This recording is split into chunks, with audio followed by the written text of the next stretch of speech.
Welcome to another episode of Do What You Love. I am Jeff Kirkshin, and I am so excited for today's interview because, well, anytime I get a chance to talk to somebody helping other people, I love it.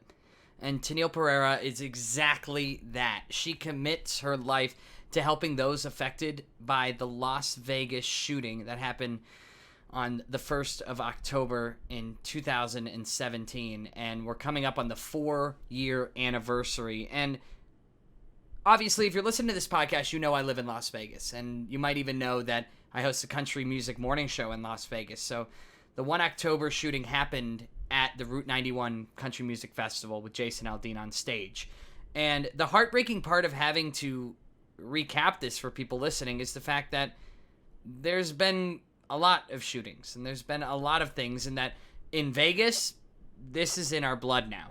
This is something that nobody will ever forget, but unfortunately across the country and the world, maybe this is old news to you and it doesn't come up every year in your mind, but it does to us. And I think that groups like the Vegas Strong Resiliency Center are amazing, and I'm excited to have Tennille from Vegas Strong Resiliency Center on with me today because of the work you do for our survivors and their families. Hi, Tennille. Thank you so much for joining me.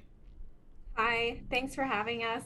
Well, first of all, you're so selfless, even in just the thought of you saying thanks for having us, because you are representing not only a group of the Vegas Strong Resiliency Center where you are the director, but also the amount of people that use the Vegas Strong Resiliency Center for good. I want to just address up front that despite being a part of 1027 Coyote Country, I actually moved here in March of 2018.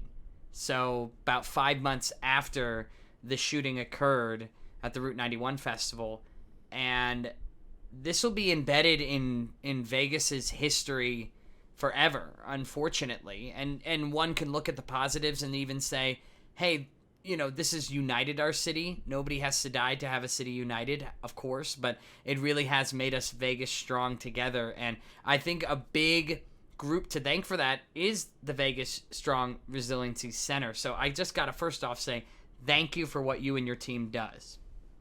Thank you. And for those that don't know, tell us a little bit about the services that Vegas Strong Resiliency Center offer, because you guys, this was something that was set up, and these services aren't going away because the impact that this shooting has had on people's lives isn't going away either. Yeah, absolutely. The impact of this, even in the way that we look at providing services to those that are victimized, has changed. There was a family assistance center that was set up in the immediate aftermath, but it became very clear that the needs were going to go well beyond, a few days or even a few weeks. There were going to be ramifications in people's lives for years. And we needed a structure that could support them through that healing journey. And that's what the Vegas Strong Resiliency Center is for, is to support all of those impacted through their healing journey, but also the community as a whole. I think that it speaks volumes to not just the Las Vegas shooting, but also the many, many tragedies we've seen across the country over the last, 20 years. And this is not something that people just move on from. And that's kind of why up front on this interview, I wanted to remind everybody what was going on, because I feel like we constantly are overloaded with, oh, there was another hurricane. Oh, we feel so bad. And then 3 days later, we kind of forget about it. Oh, there was another shooting. 3 days later, we forget about it. But for those who were directly affected, especially in Las Vegas, this lives with them forever. So for the Vegas Strong Resiliency Center to be there with them is pretty amazing and powerful. And I've met a number. I can't even count the amount of Route 91 survivors I've had the opportunity to not only meet but become friends with. I mean, they're part of our Coyote Country music community here in Las Vegas, and the strength that they show is something that needs to be honored. And Vegas Strong Resiliency Center offers so many great services, but also we had some very exciting news of a memorial that looks like it's going to be up in the place where the Route 91 festival was taking place. That's some exciting news, right? Yeah, absolutely. I mean, and this is something that really needed to be done. And I think a lot of people thought initially it would be done right in the beginning, but you really want your community to be able to go through those initial stages of healing before you look at what is a permanent memorial, because it's going to be very specific to the community and the impacted community, which for us has no geographical borders, right? So we're going through a very unique process with the 1 October Memorial Committee to develop what that's going to be. And it's been really insightful and interesting to be engaging with the community to see what it is they want in a memorial. And we got some really exciting news that a couple acres has been donated from the property owner of that site. And there's a sign out there now that's marking it saying, "We remember."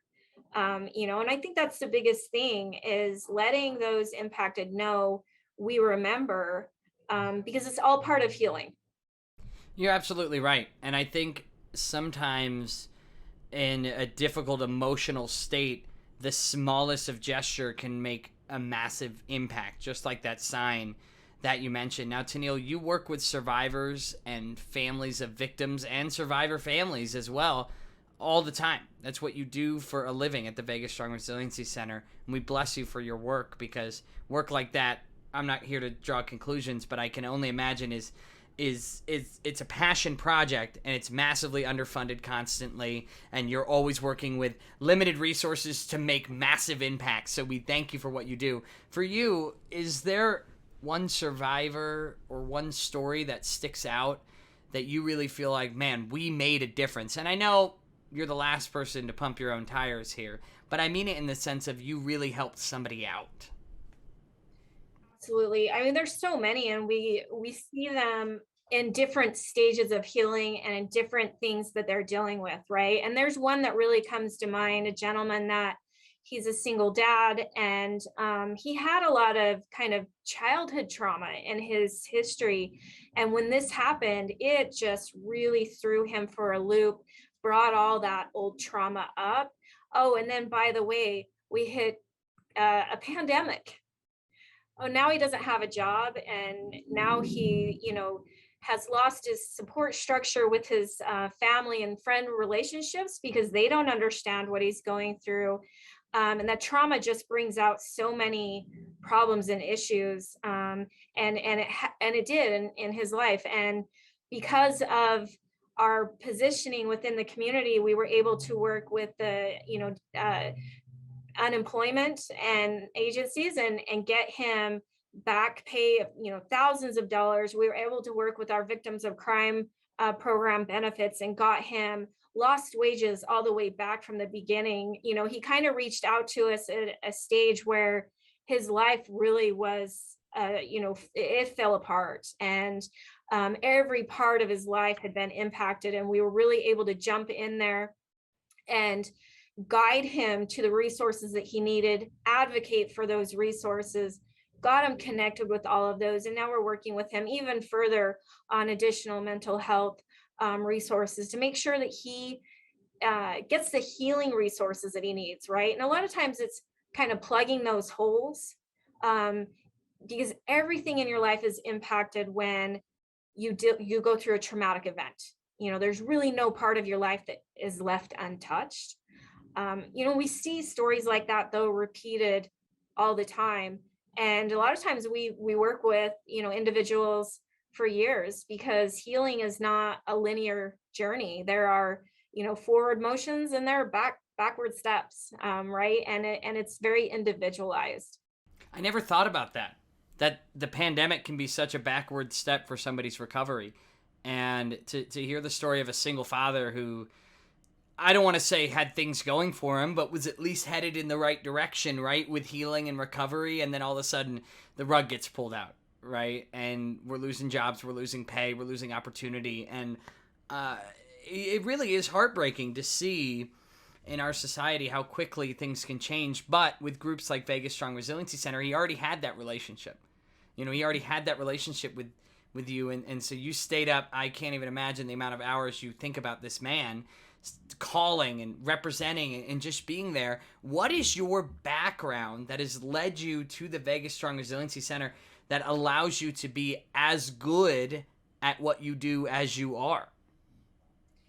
I'm an advocate at heart. I'm an attorney. I went to law school because I always got to speak up for, someone who I see is kind of the underdog. And I got to say, no, hold on, that's not right. We got to change this. That's just my nature. And so it was such a natural fit for me to kind of take on this role. But then we have these amazing navigators that have, the biggest hearts, and they just fight fearlessly for whatever resources or things that these survivors need to get on track. And so I'm just an advocate at heart.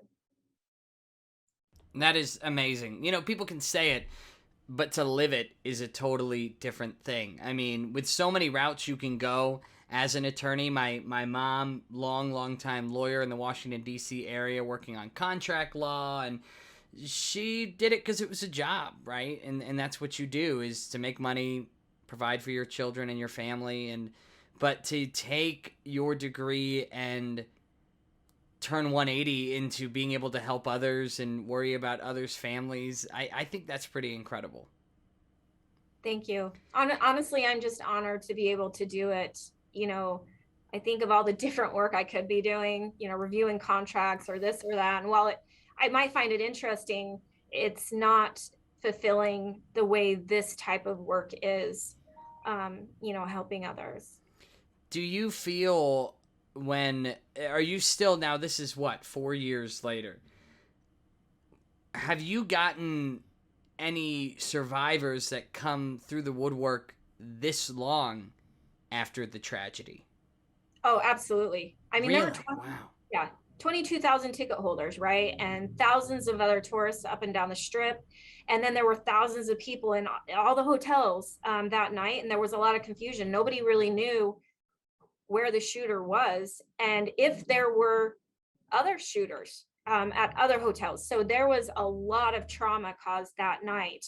And then everyone, ran for their life. We had people with shrapnel jump on airplanes and go home. And we are still hearing from people on, all the time that we have never connected with before. And that's why, like speaking with you and doing a lot of outreach is so important, because we know there are people out there that need assistance and that could really utilize our resources. So we're always spreading the word. I think that's amazing. And I have to credit also the amount of survivors or people in and around the country music community here in Las Vegas that have taken it upon themselves to do a little bit more for these victims and their families and the survivors. You're looking at 60 victims now, 4 years later, which is just heartbreaking. But I know a story of a friend of mine who flew to Alaska to return across to a family of one of the victims. And you hear stories like that and you think, and they're paying for their flights, they're doing all this on their own accord, and they also are a survivor. Yeah. And listen, I commit myself to helping the community. I'm a radio host. I absolutely love helping out. I volunteer for a lot of great nonprofits here in town. I've done my own little fundraising on my TikTok account and Instagram through the Venmo challenge and all this fun stuff. But to truly be changed for life in a moment like this, I think it's incredible if you were involved in it. But then here you are, and you weren't at the concert, yet you are so impacted by this that you have been changed for life by it too. Oh, absolutely. I'm not the same person today that I was 4 years ago. Not even close. Watching this happen in Las Vegas, this is my home, right? My family lives here. I live here. This is my community, and seeing what had happened and knowing the impact on so many different lives, I'm not the same person. And now working in the community, but not just the tragedy, the good that has come out of it. I feel way more connected to my community.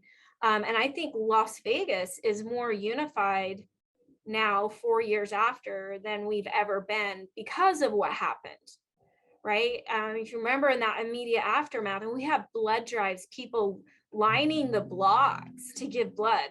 We had other people riding up and down, handing out water, peanut butter and jelly sandwiches they'd made in their kitchen. There were businesses flooding the Family Assistance Center with food for all the first responders and community partners that were helping. Like, what has come out of this community as a result of this is just inspiring. We are a different community because of what has happened. We have been changed. So there was, the horrific part of it, but we have seen the best of mankind as a result.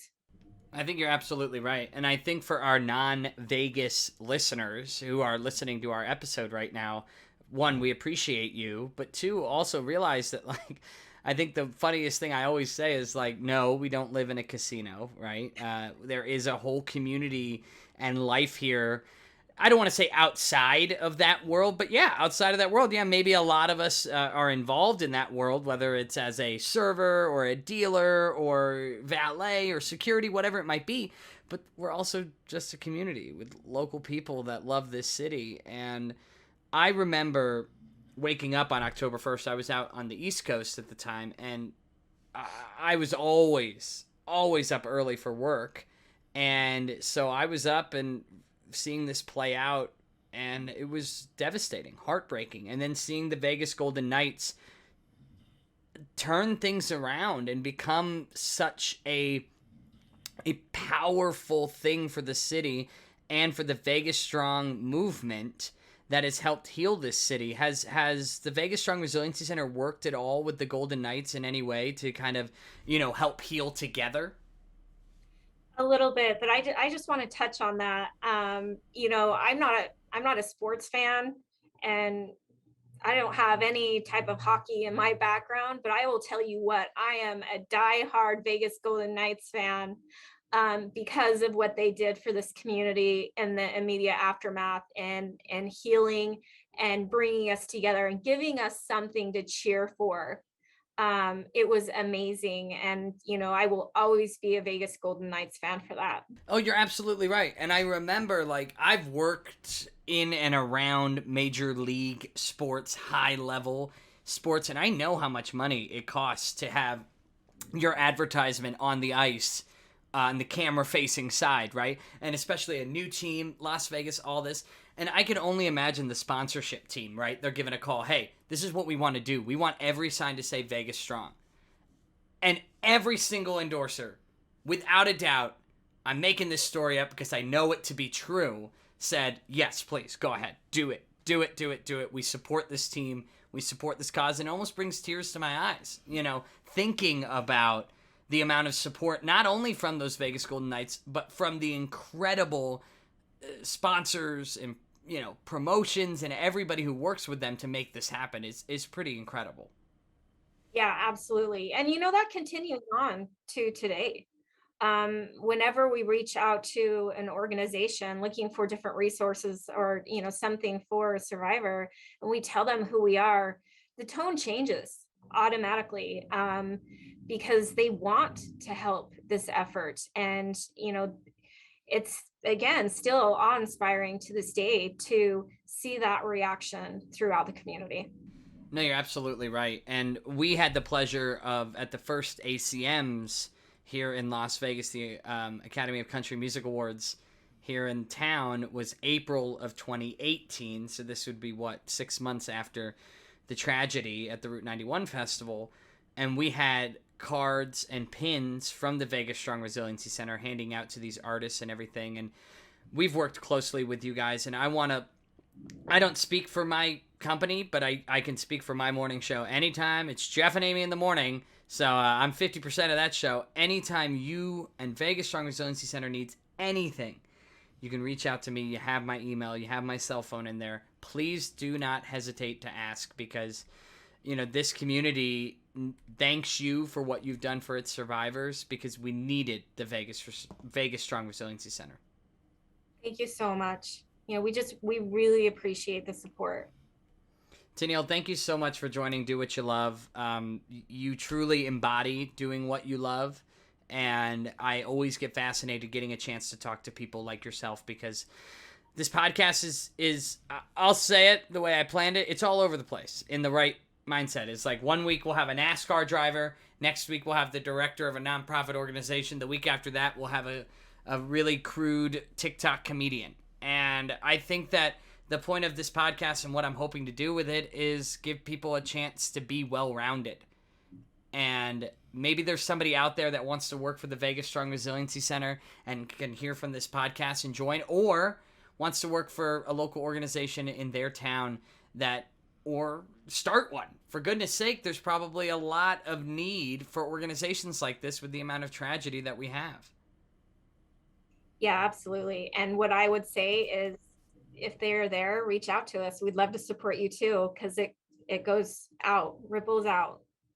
I was going to ask, and it's okay if the answer is no, because I'm not sure how that world works, but have you, I guess, looked onto other groups, or have groups reached out to you and looked onto you in similar situations to say, oh my gosh, like, how did you pull this off? Or what's a great promotion you did to help get money? We need more money for this big blood drive we want to do, or whatever it might be. Do you have groups that you've kind of connected with?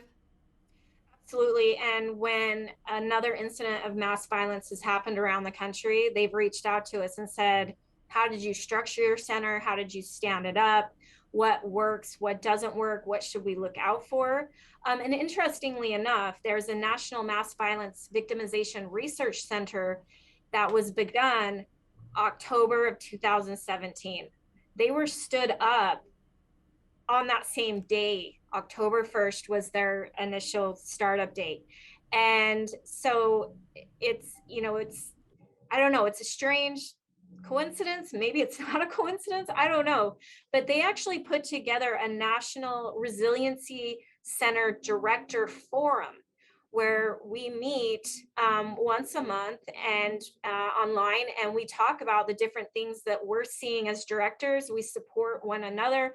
We brainstorm ideas, because every community is different, the resources within that community, and every incident is different, and the impacted community is different, right? So, but we support one another. No community wants to go through this, but we're kind of like bonded together in that way.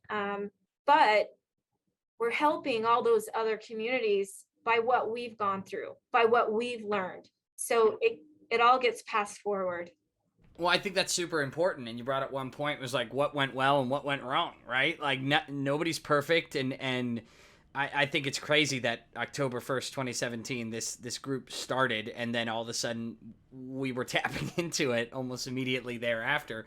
And for you to be able to be a resource to other groups, because, as you said, no tragic incident is the same and no recovery is the same. But if there's a system and a way that we can find that best fits to help, and you can be there, I think that's so awesome. And it just shows the community that Vegas is. I mean, we welcome, I don't even know the number, call it hundreds of thousands, maybe 1 million people a year on a good year that isn't pandemic ridden. And that just goes to show that if they're coming to the Vegas Strong Resiliency Center for help with what they're going through, I think that's pretty amazing. Tennille, thank you so much for joining Do What You Love. I really appreciate you. I cannot wait to continue to work with you and see how not only this podcast, not only our radio station, but me as an individual can help. And I really appreciate your time today. Thank you. We really appreciate it.